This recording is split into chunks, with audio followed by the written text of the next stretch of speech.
Do you remember the soups? Not the ones from a can, the ones your mother built from a bare bone and whatever the garden had left. Those soups filled entire chapters of old cookbooks, and today you will not find a single one of them on any menu in this country. Number 19 on this list used a cut of meat that simmered for half a day, and most butchers stopped carrying it decades ago. And number 1 has no recipe at all, just whatever was left in the icebox on Friday night, and somehow it was the best bowl of the week. These were the main course when there was nothing else. So hit subscribe and come along, because here are 30 forgotten soups you could only find in old cookbooks. Number 30. Watercress soup. Open any American cookbook printed before 1920, and watercress soup is in there.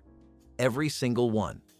You picked the cress from a cold stream or bought a bunch for pennies at the market. Washed it, chopped it rough, simmered it in chicken broth with a sliced potato or two until everything went soft, then mashed the whole thing with a fork. No blender, no cream, just the sharp, peppery taste of something that grew wild along every creek bank in the country. Some cooks stirred in a spoonful of butter at the end. Others added a splash of vinegar. Either way, it was bright green and it tasted like spring before spring had a name. You will not find watercress soup on any restaurant menu in America today. Number 29. Pumpkin soup. Long before any European wrote it down, pumpkin was already being simmered in pots across this continent. By the 1700s, every colonial cookbook in New England had a version. You cut a pumpkin in half, roasted it until the flesh went soft, scraped it out, and simmered it in milk or broth with nutmeg and ginger. Some cooks sweetened it with molasses. Others kept it savory with salt and butter. The flavor was earthy and rich, and it showed up on autumn tables from Connecticut to Virginia as reliably as cold weather. Then canned pumpkin arrived, and the only thing Americans made with pumpkin came out of a pie tin. Before I move on, for those of you who want recipes like these all in one place, I wrote the Vintage Recipe Guide. It is a cookbook filled with forgotten recipes, just like the ones you are hearing today. You can find it on my website, vintagelifestyleusa.com. I will not bring it up again in this video. If it sounds like something you want, it is right there. Now back to the soups. Number 28. Philadelphia Pepper Pot. The legend says George Washington's cook invented this soup at Valley Forge to keep starving soldiers alive, and whether that story is true or not, the soup itself is real. Tripe cut into small squares, potatoes, onions, celery, and enough black pepper to make your eyes water. It simmered all day in a heavy pot and came out thick enough to hold a spoon upright. Street vendors in Philadelphia called out pepper pot, smoking hot from their carts well into the 1900s. The tripe is what killed it. Once Americans decided they did not want to eat stomach lining anymore, pepper pot went from everyday street food to a recipe nobody could give away.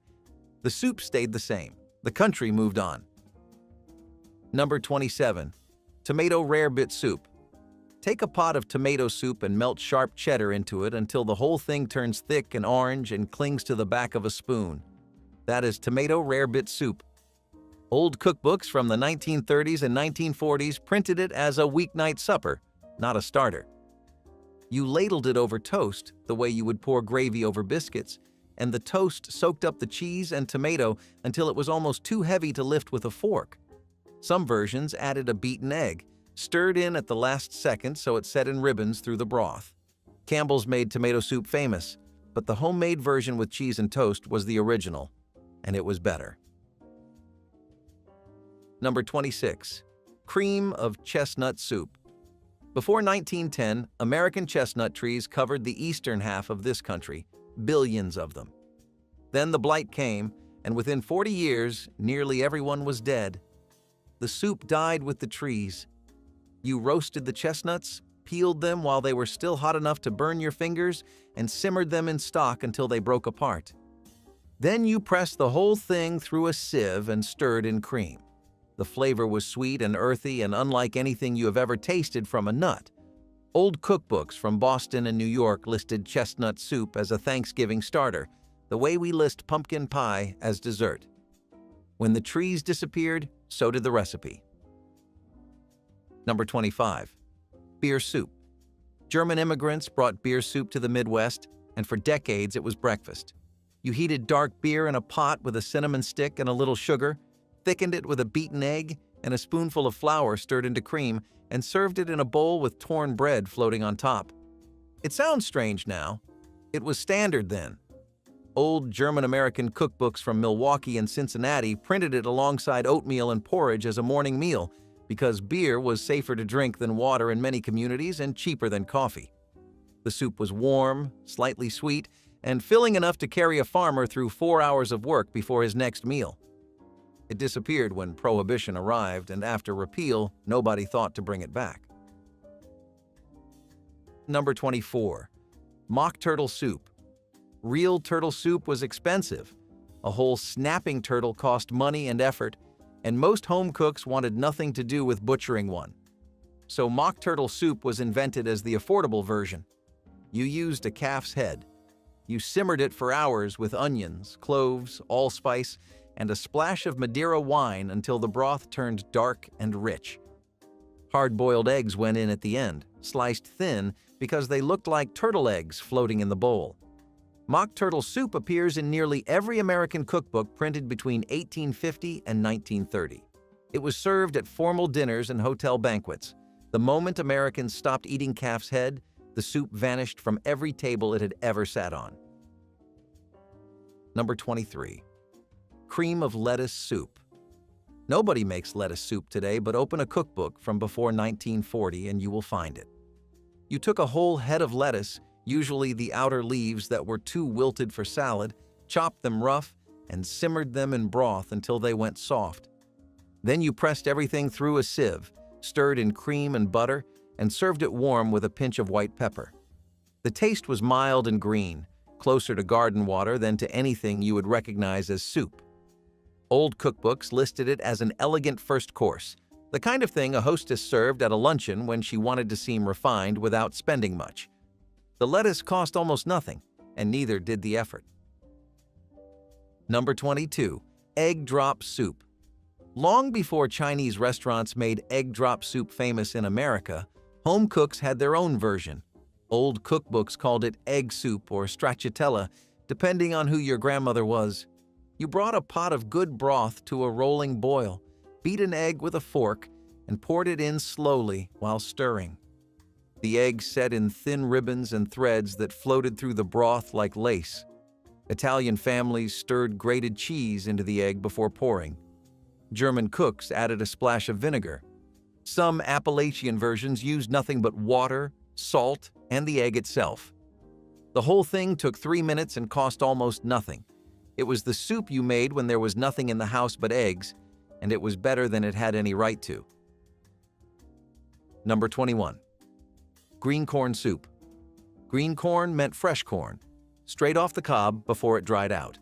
You sliced the kernels off, scraped the cob with the back of a knife to get the milk, and simmered everything in water or broth until the starch from the corn thickened the pot on its own. No flour, no cream, just corn and its own liquid doing all the work. Green corn soup was a summer staple in old American cookbooks because corn was free if you grew it yourself, and almost everybody did. Some recipes added a handful of lima beans. Others crumbled in salt pork. The foundation was always fresh corn, a sharp knife, and a pot of water. Number 20. Parsnip soup. Parsnips were the potato of colonial America. Before the potato took over, parsnips were what you grew, stored in the root cellar, and ate all winter. Parsnip soup was standard. You diced them, simmered them in broth until they went soft, mashed them with a fork, and stirred in a little butter. The taste was sweet and nutty and completely unlike potato soup. Old cookbooks from the 1700s and early 1800s list parsnip soup alongside carrot soup and turnip soup as though all three were equally common. They were. Then the potato won, and parsnips were pushed to the edge of the garden and eventually out of it entirely. There was a reason the soup pot sat on the back of the stove from Monday to Saturday. It knew something that modern cooking has forgotten. It knew that flavor does not come from a recipe. It comes from time. Every bone, every scrap of onion, every knob of celery that went into that pot made the next bowl better than the last. Your grandmother did not call it layering. She did not call it building a fond. She just kept the pot going. And the soup on Friday tasted nothing like the soup on Monday, because 5 days of scraps had turned plain water into something that smelled like the whole week pressed into a single spoon. No cookbook explained this. The pot just knew. Number 19. Oxtail soup. An oxtail is exactly what it sounds like. The tail of a cow, cut into thick rounds at the joint, each one ringed with dark red meat and a core of bone and marrow. Old butchers gave them away. Nobody with money wanted them, and the women who took them home knew exactly what to do. You browned the pieces in a heavy pot with a little lard until the outside was almost black, then covered them with water and added onions, carrots, celery, a few peppercorns, and a bay leaf. Then you waited. Oxtail needs hours. The collagen in the joints breaks down slowly, and as it does, the broth turns thick and glossy and rich in a way that no other cut of beef can match. After 5 or 6 hours, the meat slid off the bone at the slightest touch, and the broth had turned into something closer to gravy than soup. Some cooks added barley to stretch it. Others dropped in small dumplings. But the best versions had nothing but oxtail and broth, because the whole point was letting that cheap cut prove what time could do. Oxtail soup shows up in every major American cookbook from the 1800s through the 1950s. It was served in hotel dining rooms and boarding houses alike. Today, oxtails cost several dollars a pound because restaurants discovered what home cooks always knew: the soup is the same. The price is what changed. Number 18. Peas porridge. The nursery rhyme was about a real dish, and American families ate it for generations. You soaked dried peas overnight, simmered them with a ham bone or a piece of salt pork until the peas dissolved into a thick, greenish mass, and served it in bowls with bread on the side. It was thicker than soup and thinner than pudding, and it stuck to your ribs like nothing else in the pantry. Old New England cookbooks printed it alongside baked beans and brown bread as standard cold weather fare. The name faded first, then the recipe. By the mid-1900s, most Americans had never heard of peas porridge outside the rhyme, and they had no idea they were singing about supper. Number 17. Sauerkraut soup.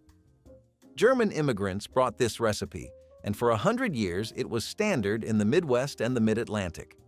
You started with a ham bone or a smoked pork hock, simmered it until the broth had body, then added sauerkraut straight from the crock, a few diced potatoes, and a spoonful of caraway seeds. The sauerkraut turned mellow in the broth. The sourness softened into something closer to warmth than bite, and the potatoes thickened everything without any flour. Some families served it on New Year's Day for good luck. Others made it every week because the ingredients cost almost nothing and lasted through the coldest month. Peasant food in the truest sense. Simple, honest, built to last. Number 16. Sorrel soup. Sorrel grew wild in half the yards in America, and most people today could not pick it out of a lineup. It looks like spinach. It tastes like lemon.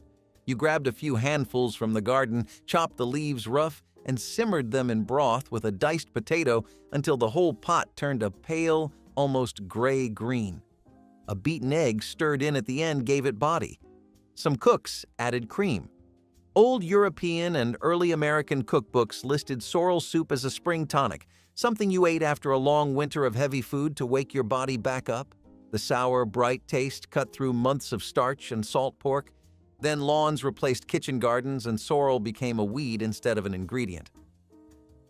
Number 15. Brown flour soup.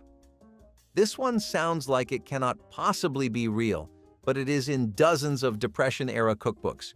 You put flour in a dry skillet and stirred it over medium heat until it turned the color of dark caramel. Then you whisked it into water or broth, added a little salt, and served it hot. Flour and water. The browning was what made it work. Raw flour and water tastes like paste. Browned flour and water tastes like roasted grain, with a depth that has no business coming from two ingredients. Families ate this soup when the shelves were bare, the garden was frozen, and this was what stood between you and hunger. Number 14. Pot liquor soup. Pot liquor is the liquid left in the pot after you cook a mess of greens: collards, turnip greens, mustard greens, kale. Whatever you had. Most cooks in the American South treated that liquid as the point of the whole exercise. The greens were good, the pot liquor was better. You started with a ham hock or a piece of salt pork in a big pot of water and let it simmer for an hour until the pork fat rendered out and the broth turned cloudy and rich. Then you added your greens, a whole pile of them, and let everything cook low and slow until the leaves went dark and silky. When the greens were done, you lifted them out, and what was left in that pot was pot liquor. People drank it straight from a cup. People poured it over cornbread and called it supper. And the smartest cooks turned it into soup by adding diced onions, garlic, and sometimes a handful of dried beans or rice for weight. Pot liquor soup does not appear in any mainstream American cookbook published after 1975. It lives in handwritten recipe cards and in the memories of people who grew up in kitchens where throwing away cooking water was a waste that bordered on sin. The nutrition science caught up decades later. The women who saved that liquid knew what they were doing all along. Soup was never about cooking. It was about math. A bone that cost nothing, water that came from the well, and whatever the garden or the pantry could spare. The final product stretched across 2 meals or 3 or 4, depending on how many mouths were at the table and how far away payday was. No other form of cooking could do that. A roast fed you once. A soup fed you all week. The women who made these soups understood something no textbook ever put into words. The cheapest ingredient in any kitchen is time. You can simmer a bone for 8 hours and it costs you nothing but patience. That math is what kept families alive, and it is the math that every modern convenience was designed to make you forget. Number 13. Salmon chowder. Before salmon became expensive, canned salmon was one of the cheapest proteins in the pantry. A can cost pennies, and it turned a pot of diced potatoes, onions, and milk into a chowder that tasted like the Pacific Northwest had arrived in your kitchen. You drained the can, pulled out the bones and the skin, and flaked the meat into the pot along with butter, salt, and sometimes a pinch of dried dill. Some versions used evaporated milk for a richer broth. Others stayed thin and brothy and relied on the salmon to carry the flavor. It was a Friday night supper in Catholic households across the country, and it tasted better than it had any right to. Number 12. Liver dumpling soup. German immigrants brought this one to the Midwest in their recipe books, and it stayed in church cookbooks for generations without ever making it to a restaurant menu. You took a handful of calf liver, ground it fine, mixed it with breadcrumbs, an egg, a grated onion, and a pinch of marjoram. Then rolled the mixture into small dumplings and dropped them into a clear beef broth. The dumplings turned dense and savory, almost like meatballs, but with a deeper, mineral richness that came straight from the liver. Some cooks added a bit of parsley at the end. The broth stayed simple, just onion and salt, because the dumplings carried all the flavor. Old community cookbooks from Ohio, Indiana, and Wisconsin printed liver dumpling soup without explanation, as if everyone already knew what it was.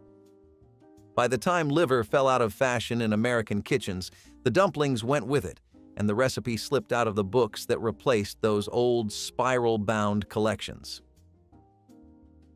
Number 11. Clam broth. Before clam chowder became the standard, there was something simpler. Clam broth was served in teacups at oyster houses and hotel bars along the East Coast from the 1800s through the middle of the last century. You steamed a bucket of clams open, strained the liquid through cheesecloth to catch the grit, and served it hot with a pat of butter floating on top. No cream, no potatoes, no chowder. Just the pure, salty, mineral taste of the Atlantic in a cup. Diners ordered it the way office workers order coffee now, quick, warm, and restorative. Old restaurant menus listed clam broth as a separate category from soup, and it cost next to nothing. When the oyster bars closed and the clam beds shrank, the teacup of broth went with them. Number 10. Buttermilk soup. Scandinavian immigrants in Minnesota and the Dakotas brought buttermilk soup, and their children grew up eating it without ever questioning how strange it sounded. You heated buttermilk slowly in a pot, being careful not to let it boil, then stirred in a beaten egg, a spoonful of sugar, and sometimes a handful of raisins or small dumplings. The soup was tangy and sweet at the same time. Old community cookbooks from Lutheran church basements printed the recipe with no explanation because everyone already knew it. If you did not grow up with it, you never heard of it. If you did, you remember the taste of every bowl. Number 9. Turkey frame soup. The day after Thanksgiving, every kitchen in America used to smell like this soup. You took the turkey carcass, broke it in half if you had to, and put the whole thing into the biggest pot you owned with water, celery tops, an onion cut in quarters, and a few peppercorns. It simmered all afternoon. By evening, you had a broth so rich it set into jelly when it cooled. You strained out the bones, picked off whatever meat was still hanging on, and added noodles or rice or dumplings. It was the best soup of the year, and it was made entirely from scraps. Today, most carcasses go into the garbage before the dishes are done. Number 8. Mulligatawny. Mulligatawny came from India by way of the British Empire and landed in American cookbooks in the early 1800s. The name means pepper water in Tamil. You simmered chicken or lamb with onions, apples, curry powder, and rice until the broth turned golden and fragrant and tasted like nothing else in any cookbook on either side of it. Some versions added coconut milk. Others used cream. The spicing varied from mild to sharp depending on the cook and the decade, but the recipe stayed the same for over a century. Fanny Farmer and The Joy of Cooking both printed it as standard, right next to split pea and chicken noodle. By the 1980s, it had dropped off the page, and most Americans alive today have never heard the word. Number 7. Beef tea. Beef tea is not soup in the way you think of soup, but every old cookbook treats it as one. You took a pound of lean beef, cut it into small pieces, put it in a jar with a cup of cold water, sealed the jar, and set it in a pot of simmering water for 3 or 4 hours. The beef gave everything it had to the liquid, and what came out was a dark, clear, intensely flavored broth that was served in a teacup. Doctors prescribed it for invalids and new mothers. It appears in home medical guides and cookbooks alike from the 1850s through the 1940s, and the instructions are always the same. Slow extraction, no boiling, no seasoning, pure beef in a cup. The canning industry did not kill homemade soup. It made homemade soup feel unnecessary. When you could open a can in 30 seconds and have it on the table in 3 minutes, the idea of standing at a stove for an afternoon felt like a luxury nobody could afford. And the industry knew that. Every advertisement from the 1950s forward sold the same promise. This can contains everything your grandmother made, only faster. The truth was different. A can of cream of mushroom soup and a pot made from fresh mushrooms and real cream are not the same food. They share a name the way a photograph and a painting share a subject. But the promise was enough. One generation bought the can, the next generation forgot the recipe. Number 6. Ox cheek soup. The cheeks of a cow were some of the cheapest meat a butcher sold, and the women who bought them knew they were getting the best end of the deal. You simmered the cheeks whole in a pot of water with onions, celery, and a few peppercorns for 4 or 5 hours until the meat fell apart at the touch of a spoon. The collagen in the cheeks turned the broth thick and glossy, and the meat itself was tender in a way that no steak could match. Old cookbooks from the 1800s listed ox cheek soup alongside oxtail as a standard cut for slow cooking. The cheeks cost less. The soup was just as good. Today you can still find beef cheeks at a butcher who breaks down whole animals, but most grocery stores stopped carrying them decades ago, and the soup that built a full supper from a single cut faded along with the butcher counter itself. Number 5. She crab soup. She crab soup came out of Charleston, South Carolina, and it depended on one ingredient most cooks today have never seen. You used female blue crabs, the ones carrying bright orange roe under their shells. The roe gave the soup its color and a briny sweetness that plain crab meat could not match. You sautéed a little onion in butter, added crab stock, stirred in the roe and picked crab meat, and finished it with cream and a splash of dry sherry poured in right at the table. Old Charleston cookbooks treated she-crab soup as the finest thing a kitchen could produce, and restaurants along the Battery served it in shallow porcelain bowls. Harvesting regulations and shrinking crab populations made the original version harder to find, and most restaurants quietly switched to crab meat without the roe. The old recipe, the real one, lives in cookbooks that nobody opens anymore.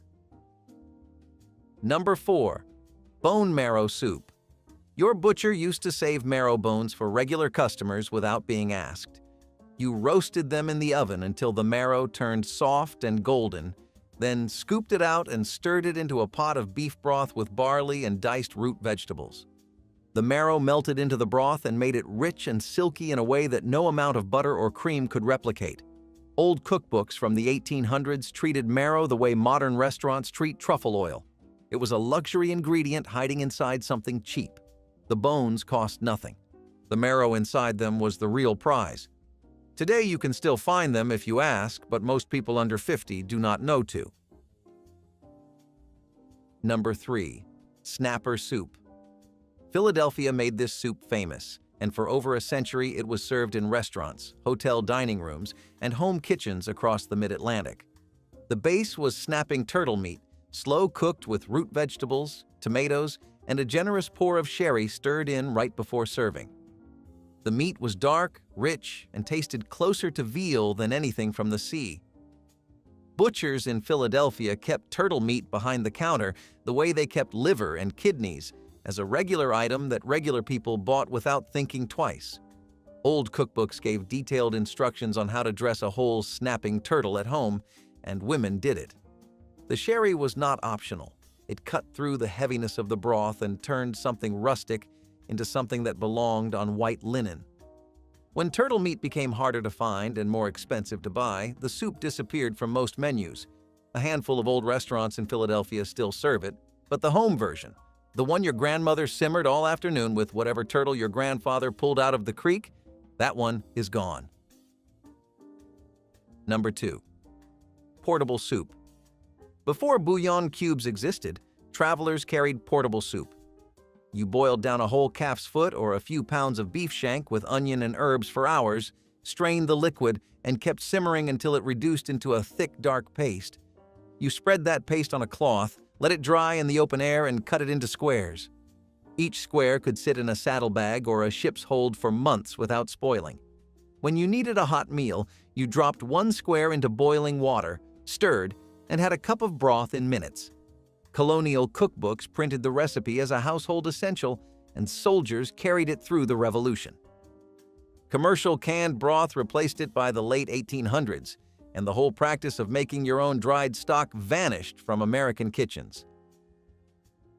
There is a silence that follows the death of a spouse, and it sits heaviest at the kitchen table.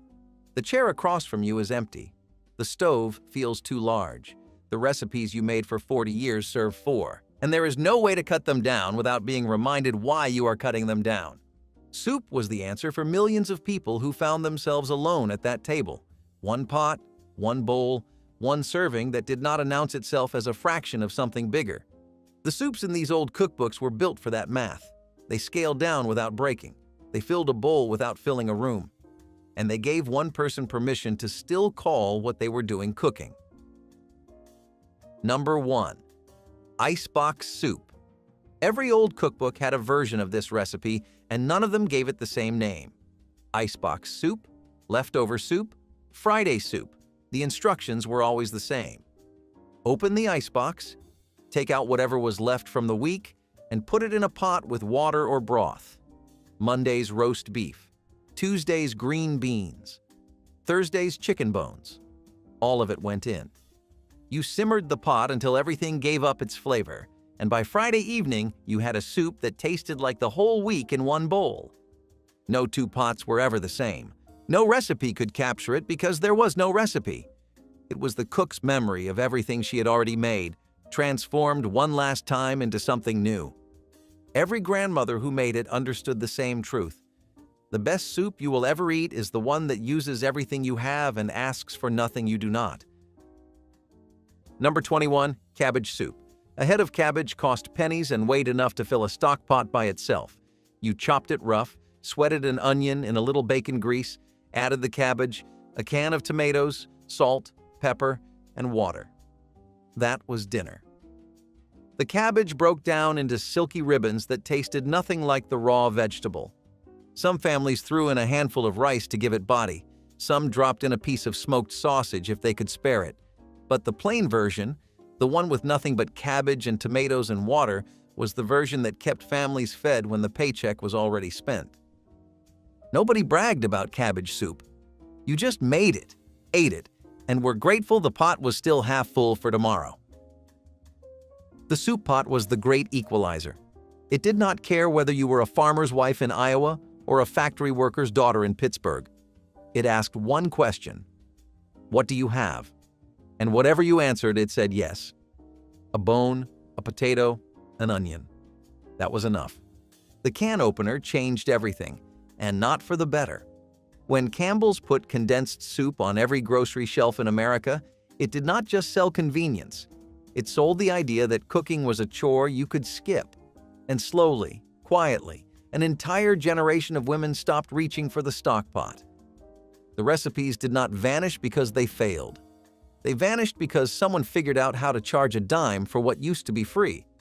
The families on this list never forgot that. Wilted lettuce and hot grease broth was an invention born of necessity and hunger. Imagine a time when fresh produce was scarce, and what you had on hand was wilting in the heat of summer. The solution was simple: bacon grease poured over those tired greens, transforming them into something that barely resembled soup but could fill an empty stomach. The bitter leaves softened in the hot grease, which added a layer of richness and flavor that made it somehow bearable. You could stretch this meager concoction with just a bit of seasoning, and suddenly it became more than just a sad vegetable dish. It was a meal. For those who lived through it, the memory of that greasy, wilted broth could bring a sense of bitter nostalgia, a reminder of the lengths they went to survive. It was about making do with what you had, no matter how unappealing it might seem. Looking back, the ingenuity that birthed this dish speaks volumes about the resilience of those who lived through it, how survival was often tied to finding beauty in the simplest, most humble things. All right, let's talk about this Campbell's Homestyle Chicken Noodle Soup. This was a vegetarian's dream come true. It was creamy, flavorful, and packed with protein with a combination of white beans, rice, and spinach. Campbell's. This particular variety gained popularity in many states, especially in the Midwest, where hearty soups are a staple in comfort food cuisine. One of the most memorable aspects of Campbell's Homestyle Chicken Noodle Soup was its iconic advertising campaign. The ads featured the chunky soup label prominently and were often endorsed by celebrity athletes like NFL stars. Interestingly, Campbell's even made a point to highlight the homemade quality of the soup in their marketing, suggesting that it was made with the same care and attention as if it were prepared in a family kitchen. Chicken noodle soup has a long history as a go-to comfort food, and Campbell's Homestyle version aimed to take that tradition to the next level. Despite its popularity, this version eventually fell off the shelves. Number 15. Cream of celery soup. Nobody bought cream of celery soup in a can because they loved the taste. They bought it because the recipe on the back told them to use it in a casserole. But the homemade version, the one your grandmother made from actual celery, was a completely different thing. You chopped a whole head of celery, leaves and all, sautéed it with onion and butter, added flour to thicken, then poured in milk and a little chicken stock. You simmered it until the celery was soft, then mashed it with a fork or pushed it through a sieve. What came out was pale green, silky, and tasted like a garden in a bowl. The leaves gave it a depth that no can ever captured. Something worth saying about the women who made these soups: they did not call themselves cooks. They did not collect recipes or read food magazines or dream about kitchen gadgets. They fed people. That was the job, and it started before sunrise and did not end until the last dish was dried and put away. A pot of soup was not a creative expression. It was an answer to a math problem. How do you turn $2 into 7 days of meals? The answer was almost always the same. Start with water, add heat, find something, anything, to put in the pot, and keep stirring until everyone at the table has had enough. The skill was not in the recipe. The skill was in knowing how to make nothing taste like enough. Flour dumpling. Water soup was exactly what it sounded like. Boiled water, a pinch of salt, and dumplings made from nothing but flour and whatever fat was left in the house. You mixed the flour with a little water until it clung together in sticky clumps, then dropped spoonfuls into the bubbling pot. The dumplings swelled and softened, turning the water cloudy and thick. Sometimes the dumplings were chewy, sometimes they dissolved. No two pots were ever the same. The flavor came from memory, not ingredients. Some parents told their kids it was their favorite meal as a child, just to make them feel better. Others stayed quiet. There was something hypnotic about watching the lumps rise to the surface, bobbing like pale ghosts in the broth. You ate it fast before it congealed, and if you were lucky, it stuck to your ribs just long enough to fall asleep. This was food that asked for nothing and gave very little in return. But it was warm. It was there. And when you had nothing else, that was enough to earn your respect. All right, let's get a little weird with it. We're talking about Campbell's mock turtle soup. Now, before you wrinkle your nose, hear me out. This wasn't actually made from turtles. It was a Victorian-era concoction made with beef, veal, and sometimes even calf's head. Campbell's mock turtle soup might sound like something out of a fairy tale, but it was a real-life favorite for many. This soup was inspired by the traditional English dish, mock turtle soup, which was created as a more affordable alternative to the expensive turtle soup. The result was a unique, somewhat exotic flavor that set it apart from more common soups. The name mock turtle was just a fancy way of saying it was a fancy soup. Mock turtle soup was a popular dish in the 19th century. It was often served at grand dinners and banquets. Unfortunately, this historical recipe has long been discontinued, but it still holds a special place in the culinary world's history books. Number 25, split pea soup. You bought a bag of dried green peas for next to nothing, and that bag could feed a family twice over. The method was almost offensively simple. You soaked the peas overnight, dropped them into a pot with water, a ham bone if you had one, a chopped onion, maybe a carrot or two, and you let it go. Low heat, 3 hours. No stirring required.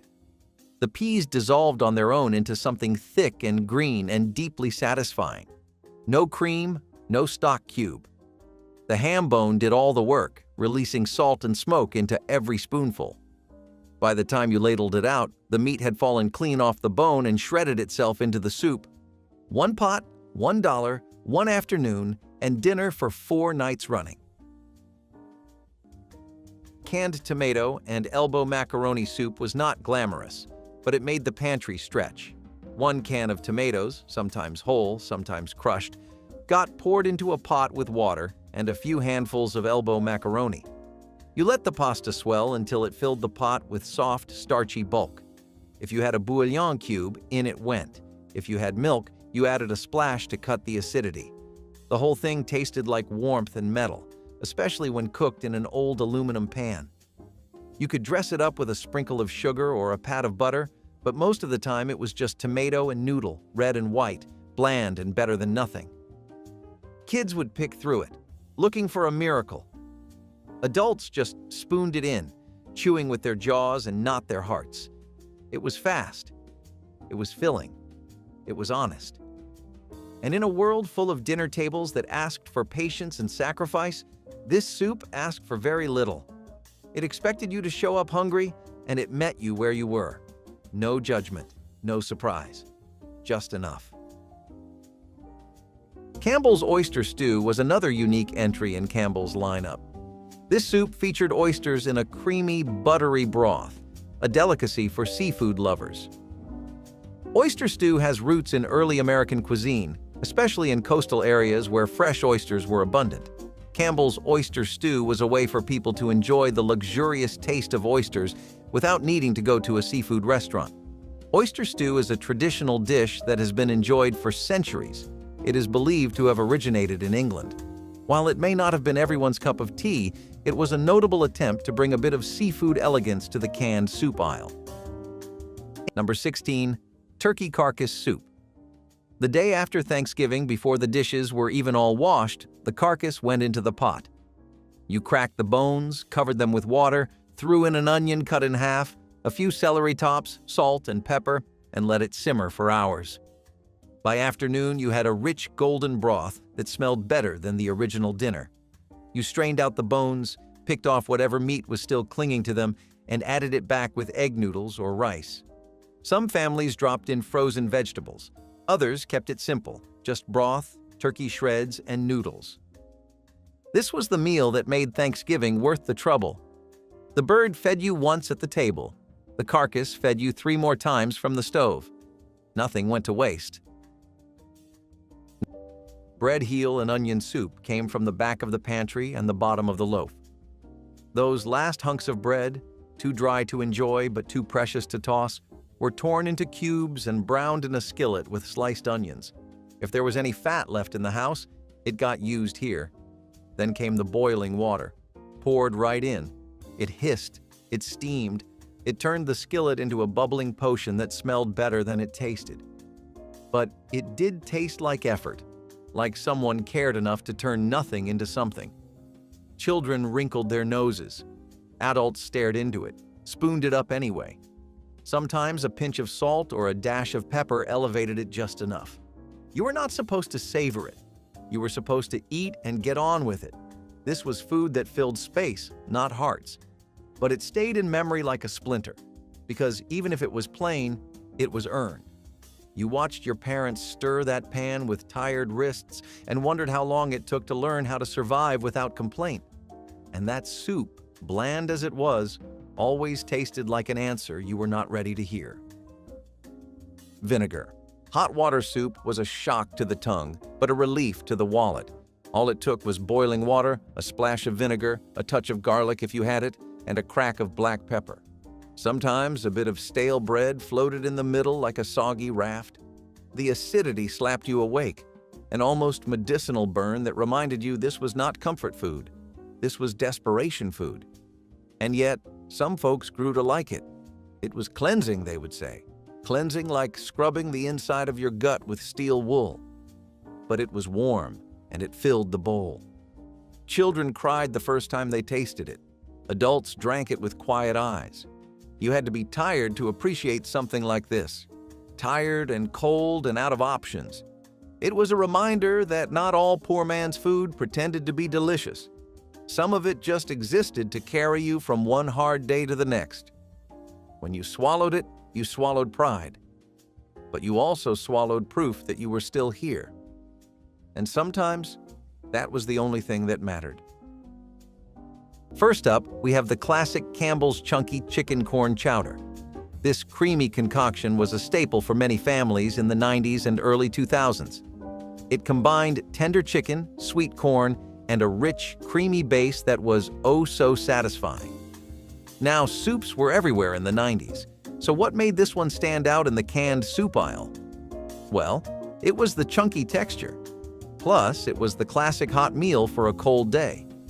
Originating from Campbell's, a brand known for its iconic soups, Chunky Chicken Corn Chowder was part of the Chunky line, which aimed to provide more filling options. It's rumored that this soup's popularity soared thanks to its frequent appearances in TV commercials and endorsements by celebrities. Yeah, remember that soup advertisement with former NFL player and current sports analyst Jerome Bettis? Sadly, this soup seems to have disappeared without a trace. I mean, what's a soup without corn? It's like pizza without cheese. Number 23, beef barley soup. You bought the cheapest cut of beef at the counter, usually a shank or a neck bone, browned it hard in a little fat, and covered it with water. An hour later, you had stock. You dropped in a cup of pearl barley, diced potatoes, carrots, celery, and a can of tomatoes if you had one. The barley swelled up and thickened the broth into something that sat heavy in the bowl. This was a Saturday soup. It took time, but the stove did the work while you cleaned the house or mended clothes. One pot made enough for Sunday, too, Families who kept a garden threw in whatever was ripe. Families who did not kept it simple. Either way, the barley stretched a quarter-pound of beef into a meal. Nobody walked away from hungry. Celery leaf broth was another example of how people made use of what would typically be thrown away. The tops of celery stalks, often discarded as waste, became the foundation for a surprisingly flavorful broth. In a time when every scrap of food was precious, even the smallest bits were salvaged. The celery leaves, full of a delicate, almost grassy flavor, were simmered with water, creating a light broth that was both soothing and filling. It wasn't much, but in the world of rationing, it was enough. A little salt, maybe some pepper, and it became a comforting soup for those who needed it most. The idea of turning something most people didn't even consider into a meal was a reflection of the mindset that prevailed during these difficult times. Everything had value. Every scrap could contribute to survival. For those who lived through it, celery leaf broth wasn't just food. It was a reminder that the key to survival was resourcefulness, the ability to find value in what others had discarded. Let's talk about Pepperidge Farm Hunter's Soup. Pepperidge Farm, known for its high-quality baked goods and foods, introduced this soup to offer a substantial, flavorful option for busy families looking for a quick yet satisfying meal. A fun twist? The soup's name and concept were influenced by the company's commitment to capturing the essence of wholesome, country-style cooking in a convenient can. This was a hearty, meaty soup that was perfect for those cold winter days. It was packed with chunks of beef, carrots, and potatoes, and it had this rich, savory broth that was just incredible. Hunter's soup is believed to have originated in England as a meal for hunters to warm themselves up after a long day. It was a favorite among those who enjoyed a more meaty soup. Number 19. Rivell Soup. If you grew up in Pennsylvania Dutch country, you already know this one. And the sound of the word probably just took you back to a kitchen you have not stood in for 40 years. Rivells are tiny dumplings made from nothing but flour, an egg, and a pinch of salt. You rubbed the mixture between your fingers until it crumbled into small, irregular pieces, somewhere between a breadcrumb and a pea. Then you dropped them into boiling milk or broth, and in 3 minutes you had soup. That was the entire recipe. No vegetables, no meat, no stock cube, just egg, flour, milk, and heat. The word Rivell comes from the German word for rubbing, because that is exactly what you did. You stood at the counter and rubbed dough between your palms until it fell apart in pieces small enough to cook through in seconds. Every grandmother had her own size. Some made Rivells as fine as sand. Others left them chunky, almost like tiny gnocchi. There was no wrong way as long as they held together in the pot. This was the soup that Lancaster County mothers made on days when the cupboard was nearly bare. It required no trip to the store, no planning, no leftovers. You just needed a cup of flour and 1 egg, and those were the 2 things a farmhouse always had. I have talked to people who grew up eating this 3 nights a week and never got tired of it. The milk version was the simplest, just Rivells dropped into a pot of hot milk with a little salt and butter. The broth version was heartier, especially if you used chicken stock from a bird you had boiled the day before. Either way, it was ready in under 10 minutes. It filled stomachs that had no business being full, and it cost so close to nothing that nobody ever bothered to calculate the price. Egg drop water soup was perhaps one of the most basic yet comforting dishes to come from the era. When food was so scarce, even something as simple as an egg became a precious commodity. In a time when the shelves were often bare and protein was hard to come by, the egg drop water soup provided a moment of nourishment and a bit of warmth. The process was almost magical. Boiling water seasoned with whatever spices or herbs you had on hand, then cracking an egg into it. The egg would swirl in the boiling water, creating soft, silky threads that offered a small amount of protein and comfort. It was simple, but it was enough to calm the hunger, even if just for a moment. In those days, simplicity wasn't a choice. It was all there was. And yet, something about that humble egg floating in a hot broth still carried with it a sense of comfort. It was a reminder that even in the most desperate of times, you could still find solace in something as basic as an egg. It wasn't much, but it was theirs. Now, who doesn't love a good clam chowder? And this Panera Bread version was absolutely incredible.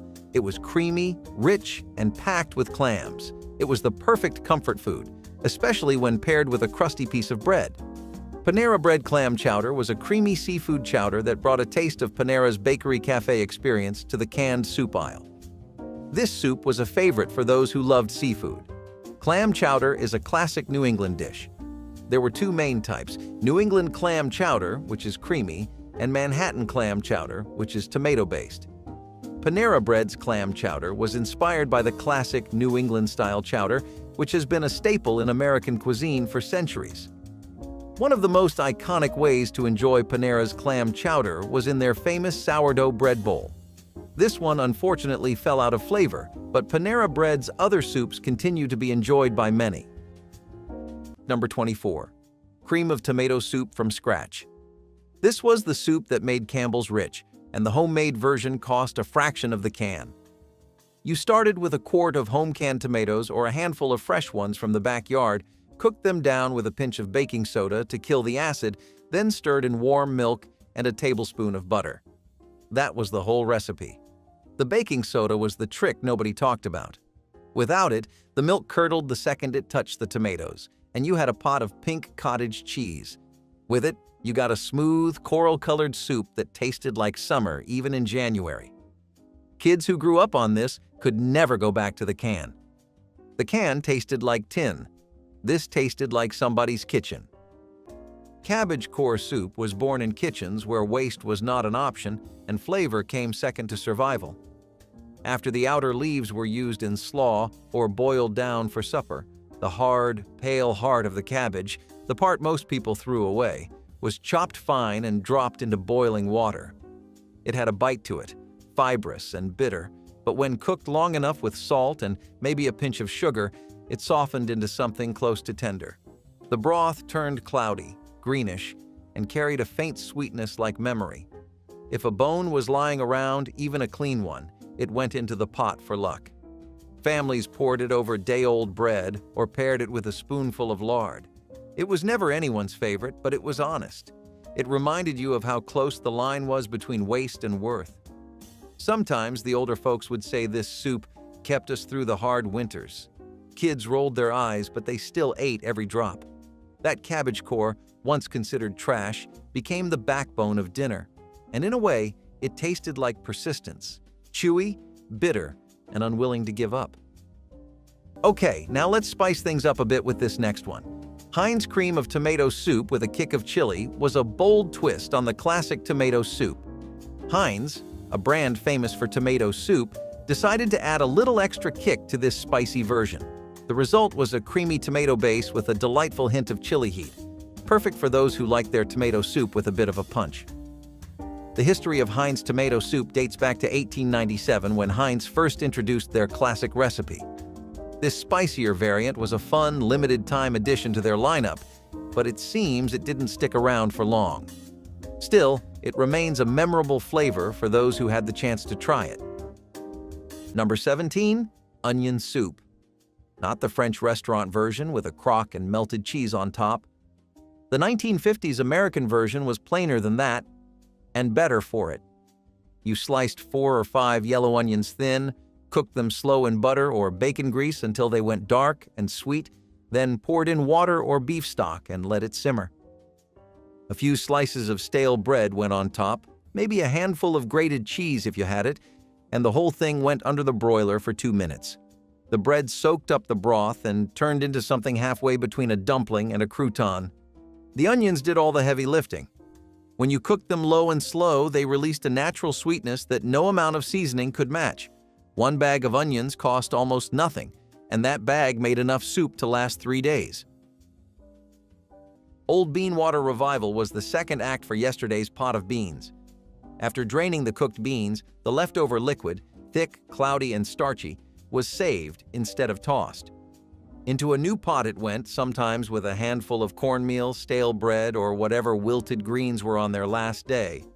It was not quite soup, not quite stew, more of a porridge that refused to pick a side. You stirred it slowly so it would not stick. You added salt with a heavy hand, and hoped the memory of last night's beans was still strong enough to flavor it. The smell was faintly sour. The texture was oddly satisfying. No two bowls were the same. And because it came from leftovers, you ate it quietly, as if the meal knew it was not supposed to exist.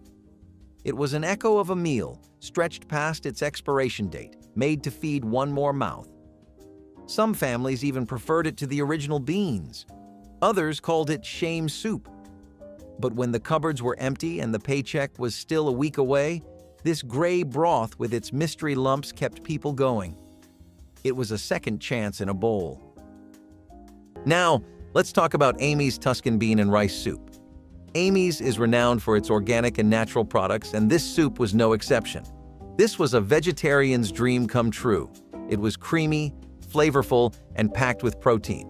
And let's not forget that this soup was organic, so you could feel good about eating it.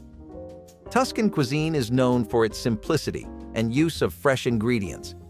Bean soups, like this one, are a classic part of the Tuscan diet. Amy's commitment to using high-quality organic ingredients made this soup a favorite among health-conscious eaters. The Tuscan bean and rice soup was a perfect example of how canned soups could be both delicious and nutritious. It was all the rage for fitness freaks, and they still call for a comeback. Number 22. Corn chowder.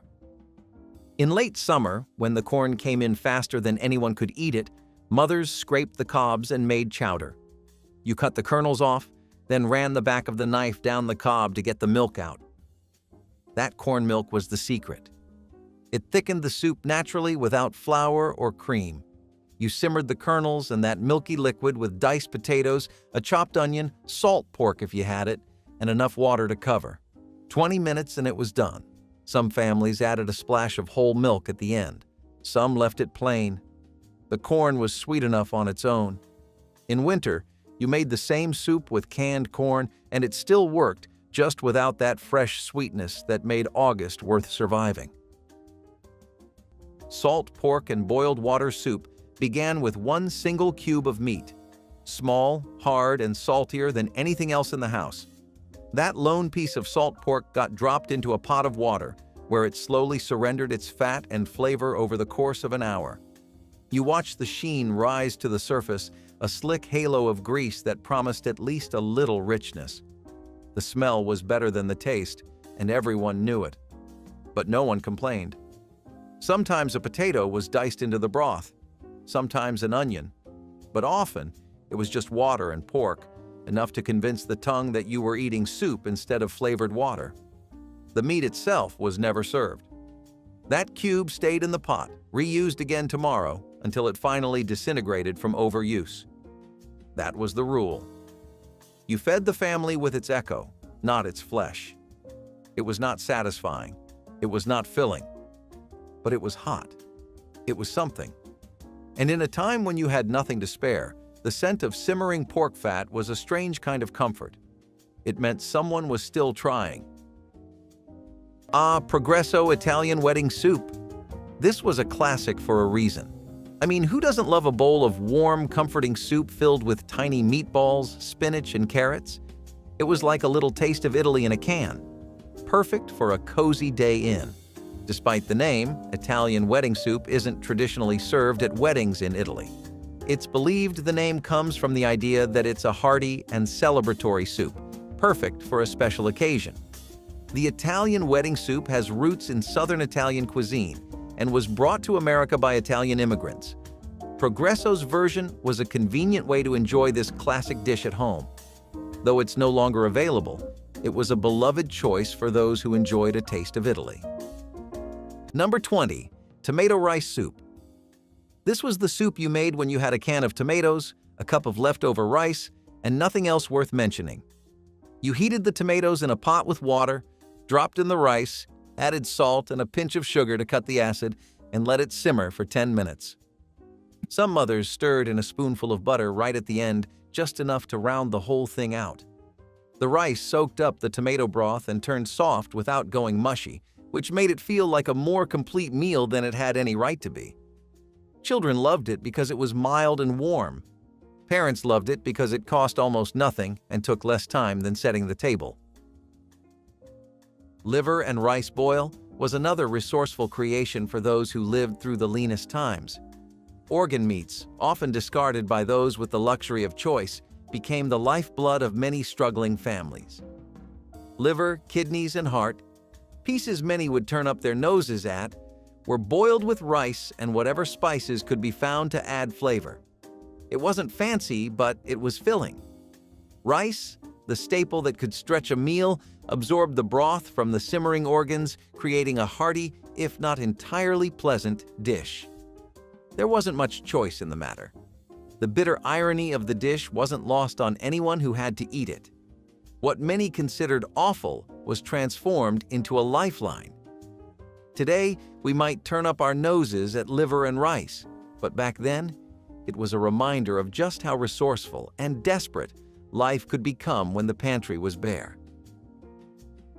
Speaking of vegetable soups, the Trader Joe's sweet potato bisque was a creamy, sweet treat that was beloved by many. This soup featured a rich, velvety texture with the natural sweetness of sweet potatoes. It was a great option for those looking for something a little different from the usual savory soups. Trader Joe's is known for its unique and seasonal products, and this sweet potato bisque was a standout for its flavor and quality. This one often made a grand appearance in the fall when sweet potatoes were in their prime. Unfortunately, it was a limited-time offering and has since been discontinued, but with the rise of easy, quick Trader Joe meals, I can see this one making a comeback to the soup aisle soon. Number 18. Lentil soup. Lentils were cheap, they cooked fast, and they did not need to soak overnight like dried beans. You rinsed a cup of brown lentils, put them in a pot with diced onion, carrot, celery, a bay leaf, and enough water to cover by 2 inches. 40 minutes later, you had a thick, earthy soup that stuck to your ribs. Some families added a splash of vinegar at the end, which brightened the whole pot and kept it from tasting flat. Others crumbled leftover cornbread into the bowl and ate it like that. Lentil soup was the meal you never saw in restaurants and never read about in magazines. It lived entirely in home kitchens, made by women who learned it from their mothers and never thought to write it down. Turnip top soup was a dish born from the remnants of what the earth gave. During times of extreme rationing, it wasn't just about the food you had, it was about the food you could find. Turnips, a root vegetable that thrived in the toughest conditions, were a staple in many households, and even the tops, the greens, weren't discarded. These turnip greens, sometimes a bit tough and bitter, were boiled with the roots, creating a soup that was as much about making do as it was about getting by. The addition of a bone, if you could find one, might give the broth a little more flavor, but the dish was essentially a minimalist soup, just the earth's bounty and whatever scraps you could gather. The turnip top soup became a symbol of how people learned to value everything, even the parts of a vegetable that others would throw away. It was a simple meal, but one that carried a deeper lesson about resilience and the idea that even when the world was in turmoil, there was still something you could rely on. Okay, brace yourselves. We're talking about Heinz kidney soup. Now, I know what you're thinking. Kidney beans? But trust me, this wasn't your average bean soup. It was thick, hearty, and packed with flavor. It was a staple in many households, and I'm honestly surprised it's no longer on the shelves. Kidney beans are a good source of protein and fiber. They're also versatile ingredients that can be used in a variety of dishes. The soup was part of Heinz's effort to offer a variety of options beyond their famous tomato soup. While it may not have been as popular as some of their other offerings, it was appreciated by those who enjoyed its distinctive flavor. It's no longer available, but it remains a notable part of Heinz's soup history. Barley and bone soup was a hearty dish that embodied the art of stretching the little you had into something that could feed the whole family. Barley, a grain that was cheap and easy to store, was often used as a filler, while bones, often stripped of any remaining meat, provided the base for a broth. The bones were simmered for hours, extracting what little marrow was left, and the barley absorbed the richness of the broth, turning it into something filling. It wasn't glamorous, but it was enough. The soup was an example of how, during hard times, the food you had wasn't just a meal. It was a story of survival, a testament to human ingenuity in the face of adversity. It wasn't about how much you had. It was about how you made the most of what you could get. Barley and bone soup became a staple in many households, a reminder that sometimes the most nourishing meals were the simplest ones, built on the foundation of what others would have called scraps.